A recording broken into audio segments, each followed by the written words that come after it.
Development की risk को, उन सबको फॉलो अप किया गया है। और हमें उस चीज़ से आश्वासित रहना चाहिए कि ऐसा नहीं है कि इन बच्चों में किसी भी तरीके से कोई दिक्कत होती है, क्योंकि जब भी कोई नई साइंस एंड टेक्नोलॉजी कहते हैं चौथे महीने ऑफ प्रेगनेंसी से जब से अल्ट्रासाउंड भी होते हैं तब भी कोई डिफरेंशिएट नहीं कर सकता कि वो बच्चा नॉर्मल तरीके से पैदा हुआ है या आईवीएफ से। There is absolutely no way of finding. तो अगर ये ज़्यादा हो रहा है तो आपको अपने डॉक्टर से मेरे हिसाब से डिस्कस करना चाहिए। एक ओवरऑल आईवीएफ का खर्चा 1.5 से 2 लाख।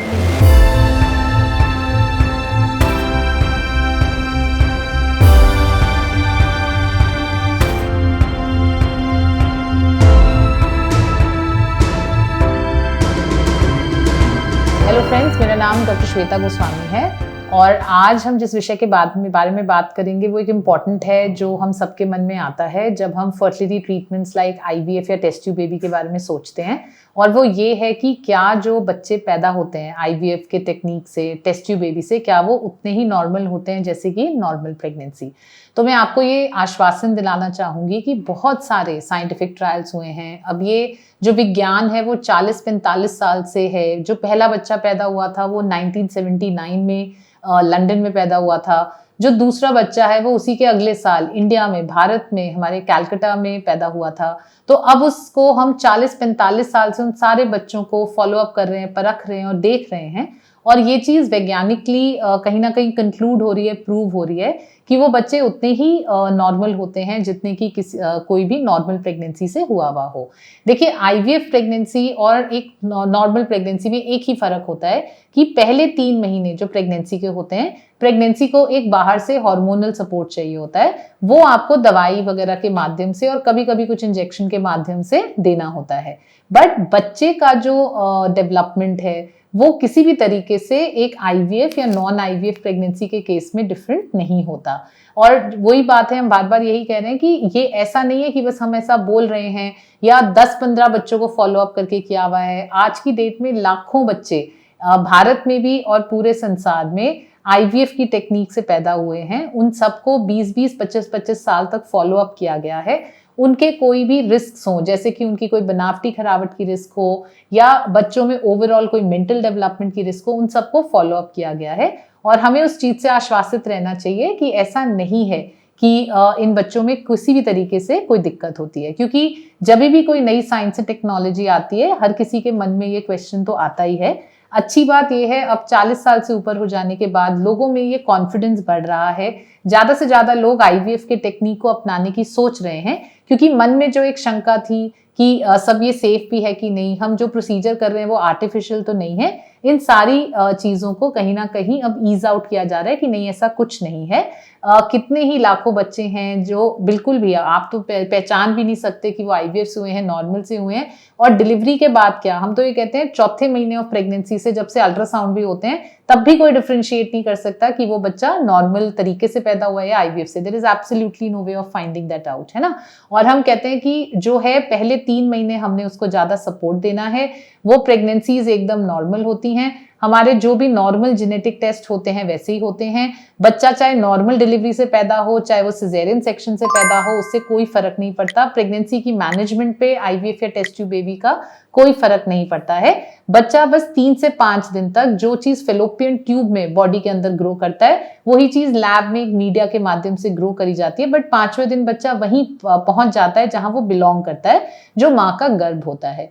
तो मेरे हिसाब से पर्सनली ये बहुत ग्रेट साइंटिफिक एडवांसमेंट है, जिससे कि जो लोग 10-10, 15-15 साल से ट्राई कर रहे होते हैं, अनफॉर्चुनेटली हेल्दी बच्चा नहीं हो रहा होता, वो 1-2 महीने के इलाज के बाद ही उनको बहुत स्वस्थ बच्चा हो सकता है।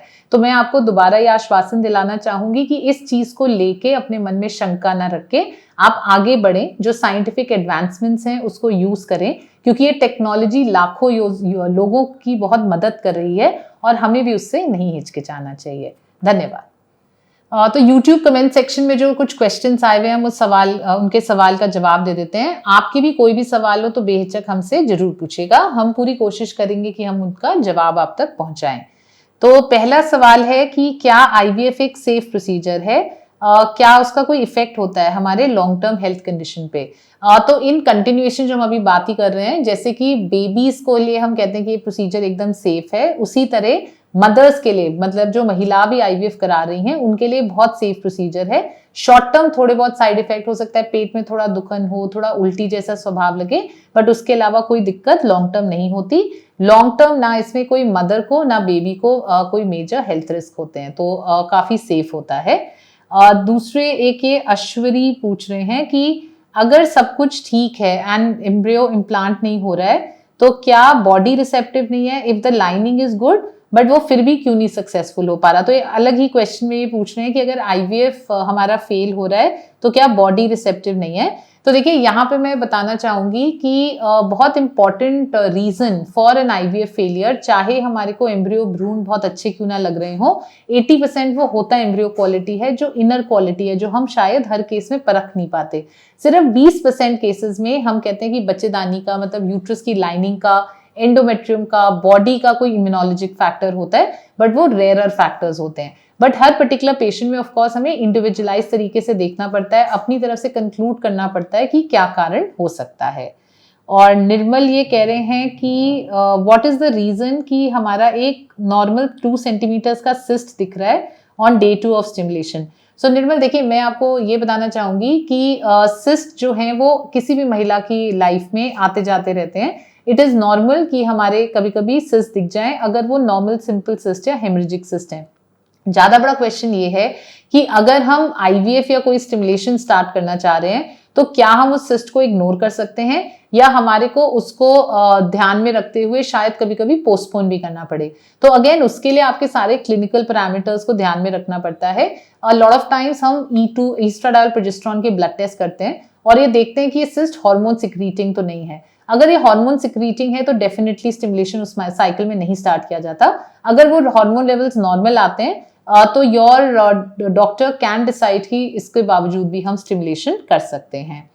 फिर ऋतु कह रही है कि मैम मैं आईवीएफ प्रोसेस करा रही हूँ, लेकिन मेरे डॉक्टर ने 1.5 लाख का पैकेज बताया, लेकिन उसमें इंजेक्शन का खर्चा अलग बताया। अब हम पिकअप तक मेरा टोटल खर्चा 2.5 लाख पहुंच चुका है। सॉरी ये मेरे को क्वेश्चन समझ नहीं आया, बट देखिए यूजुअली 1.5 से 2 लाख का आईवीएफ का खर्चा आता है। तो अगर ये ज्यादा हो रहा है तो आपको अपने डॉक्टर से मेरे हिसाब से डिस्कस करना चाहिए। एक ओवरऑल आईवीएफ का खर्चा 1.5 से 2 लाख के बीच में आता है।